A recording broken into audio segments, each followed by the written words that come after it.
किसी की इच्छा नहीं है कि भगवान श्री कृष्ण अपने द्वारकापुरी जाएं।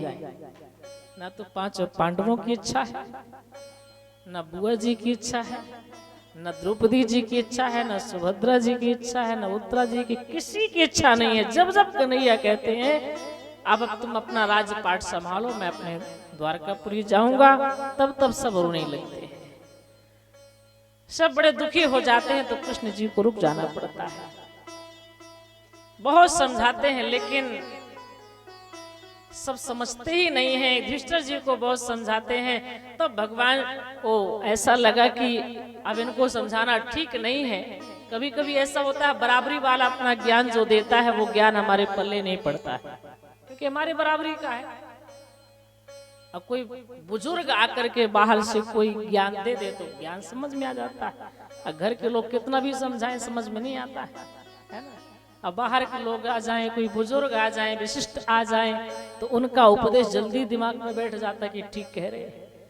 तो भगवान ने सोचा कि मुझे अपने जो है मामा का लड़का मान रहे हैं कि तो हमारे भाई हैं केशव, ये तो हमेशा समझाते ही रहते हैं। तो युधिष्ठिर जी का मन जो है अभी समझ नहीं रहा है। तो भगवान ने कहा चलो मैं तुम्हें किसी और के पास मिले चलूं, जो तुम्हें समझाएंगे तो तुम्हारा ये दुख दूर होगा।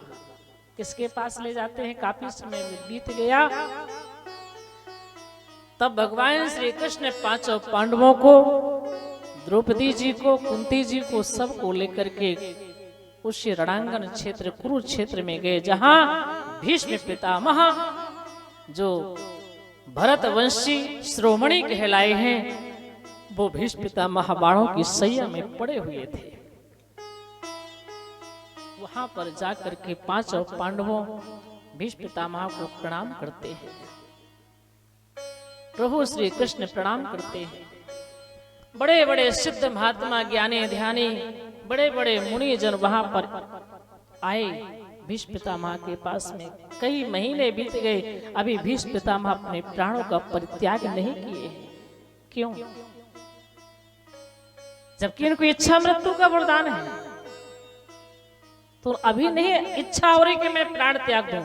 और कितने महीने हो गए पड़े बाणों की सैया में, फिर भी मरने की इच्छा नहीं हो रही है। क्यों? कारण तो कई हैं, लेकिन एक दो कारण ये भी है। पहला कारण तो ये मैं आपको बताऊं, इसलिए नहीं इच्छा कर रहे हैं मृत्यु का, क्योंकि अभी सूर्य जो है दक्षिणायन में है, उत्तरायण नहीं आया, तो मैं कैसे मृत्यु को धारण करूं। बड़े बड़े जो सिद्ध ज्ञानी महात्मा तपस्वी होते हैं, वो हमेशा भगवान से यही प्रार्थना करते हैं, प्रभु जब सूर्य भगवान उत्तरायण में आ जाएं तब हमारे प्राण निकले। अभी दक्षिणायन में अभी नहीं, क्योंकि उत्तरायण में जब सूर्य भगवान आते हैं तब वैकुंठ का रास्ता द्वार हमेशा खुला रहता है उस समय। एक कारण तो यह है। एक कारण और था, इन्होंने वचन दिया था अपने पिता शांतनु का, उन्होंने वचन दिया था कि मैं इस राजगद्दी की हमेशा रक्षा करूंगा, जो भी राजा बैठेगा उसकी रक्षा मैं करूंगा, ये मेरा वचन है। तो जब तक युधिष्ठिर जी अच्छी तरह से अपने राज्य का संचालन नहीं करने लगेंगे, जब तक उनका राज्य तिलक नहीं हो जाएगा, मैं कैसे मर जाऊं। तो राज्य तिलक हो गया, सब कुछ हो गया, लेकिन सूर्य अभी उत्तरायण में नहीं थे, इसलिए भीष्म पितामह बाणों की सैया में पड़े हुए थे। आज जब यहाँ उत्तरायण में जैसे सूर्य आए, इसी माघ के महीने में, इसी संक्रांति के समय, इसी 14 जनवरी के समय ही हम मकर संक्रांति मनाते हैं, उसी समय भीष्म पितामह ने अपने प्राणों का परित्याग किया था, इसके पहले नहीं। क्योंकि अब यह माघ मकर गति रवि जब होई, तीरथ पतहि आव सब कोई, इस समय इसी समय उन्होंने अपने प्राणों का परित्याग किया था। तो यहाँ जब भीष्म पितामह के सामने सब आकर खड़े हो गए, पांचों पांडव, भगवान श्री कृष्ण, वाह, भगवान की सुंदर छवि को उन्होंने देखा। एक भाव ये भी है, अभी तक प्राण इसलिए नहीं त्यागे क्योंकि कहते, इनका मन था कि जब केशव मेरे सामने मुस्कुराते हुए आएंगे तब मैं अपने प्राणों का परित्याग करूंगा। और रणांगन में केशव मुस्कुराते हुए कम दिखाई पड़े। हमेशा कभी रथ चला रहे हैं तो कभी परेशान हैं, तो कभी बड़े क्रोध में आकर भगवान श्री कृष्ण पहिया लेकर के, रथ का पहिया लेकर के दौड़े भीष्म पितामह की ओर कि अभी तो अर्जुन लड़ने के लिए तैयार नहीं है, निहत्था खड़ा हुआ है, आपने कैसे वार कर दिया, बड़े क्रोधित होकर के। और जब केशव पहिया लेकर के दौड़े भीष्म पितामह की ओर, तो भीष्म पितामह हंसने लगे। केशव, तुमने कहा था ना कि मैं रणांगन में युद्ध क्षेत्र में अस्त्र शस्त्र नहीं उठाऊंगा, और मैंने कहा था कि मैं उठवा करके रहूंगा, देखो मैं जीत गया, तुम हार गए। तो भगवान हार जो गए हैं, ये प्रभु का एक बहुत बड़ा एक करुणा है।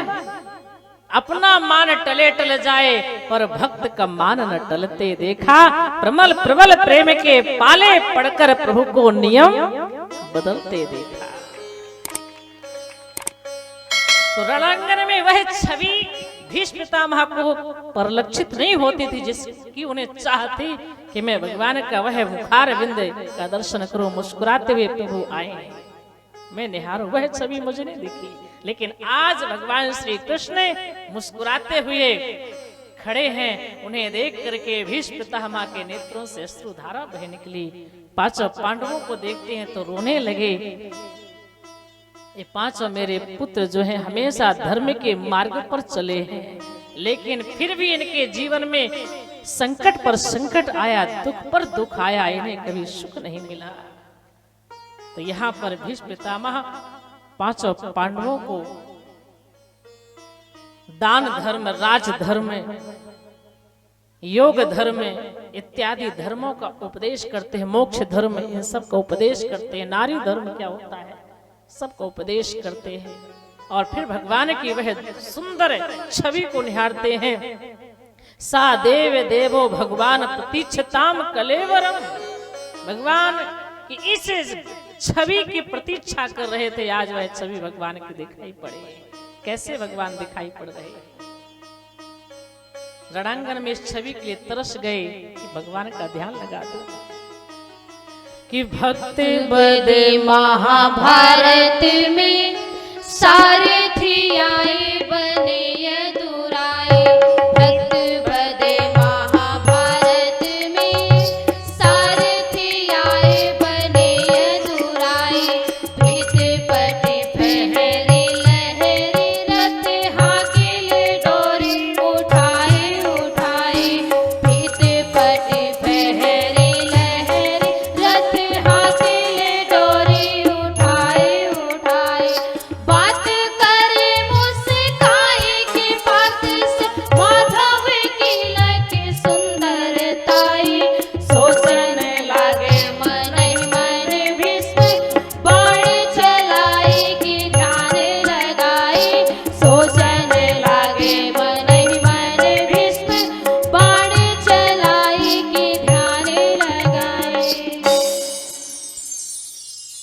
पितामह कहते हैं वह आपका जब पीतांबर लहरा रहा था, आप हाथ में रथ का पहिया लेकर दौड़ रहे थे, वह छवि जब मैं देख रहा था तो मुझे लग रहा था कि बाण चलाऊं कि मैं ध्यान लगाऊं, क्या करूं इस छवि का। मजबूर था उस समय, चाह करके भी आपका नेत्र भर दर्शन न कर सका केशव, लेकिन आज आपका साक्षात्कार हुआ और मेरी जो मति है मैं उसे अपनी बेटी मानता हूँ, इसका विवाह आपके साथ करना चाहता हूँ, इसके बाद इस संसार को छोड़ूंगा। और यहाँ भीष्म पितामह ने भगवान की दिव्य स्तुति की है। कैसी स्तुति करते हैं? इतिमति रूप कल्पितावृतेष्णां भगवती सात्वत पुंगवे विभुनि, सुख मुपगति क्वचित हरतु प्रगति मुपेयुष यद्भवा प्रवाहा, त्रिभुवन कमलं तमाल वर्णं रविकर गौरवराम्बरं दधाने, वपुरल ककुलावृतान नब्ज विजय सखे रतिरस्तु विदुलधा। दिव्य श्लोकों में भीष्म पितामह भगवान की स्तुति करते हैं और अपनी मति रूपी बेटी का विवाह भगवान श्री कृष्ण के साथ करके देखते हैं प्रभु हमारे सामने हैं, सूर्य उत्तरायण में है और वहीं पर भीष्म पितामह अपने प्राणों का परित्याग कर देते हैं। जब भीष्म पितामह अपने प्राण त्यागते हैं तो मनुष्य की तो बात ही क्या, चिड़ियों ने चहचहाना बंद कर दिया था। सन्नाटा छा गया था चारों तरफ। ऋषि मुनि सब सिद्ध महात्मा खड़े खड़े सब देख रहे हैं। यह कोई साधारण पुरुष नहीं है, ये गंगा पुत्र शांतनु पुत्र भीष्म पितामह भरत वंश शिरोमणि कहलाएंगे, जिन्होंने अपने तप से अपने त्याग से इस राजगद्दी को, हस्तिनापुर को और सारे जगत को सुरक्षित किया है अपने तपोबल से। भगवान का दर्शन करते प्राणों का परित्याग उन्होंने किया।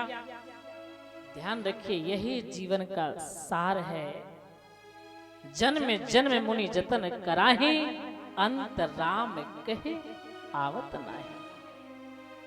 बड़े बड़े योगी ध्यानी मुनिजन दिन रात कृष्ण कृष्ण कृष्ण राम राम राम राम जपते रहते हैं, लेकिन अंत समय मुख से भगवान का नाम नहीं निकलता है। प्रभु का दर्शन तो बहुत दूर है, प्रभु का नाम नहीं निकलता मुख से। अगर प्रभु दर्शन दे दे उस घड़ी, प्रभु का नाम मुख से निकल जाए, इससे बढ़ करके जीव के सौभाग्य और क्या हो सकता है। इसके बाद भीष्म पितामह का अंतिम संस्कार इत्यादि करने के बाद, अंत्येष्टि करने के बाद, पांचों पांडवों उन्हीं के बताए हुए मार्ग पर चलते हुए पुनः अपने हस्तिनापुर में आए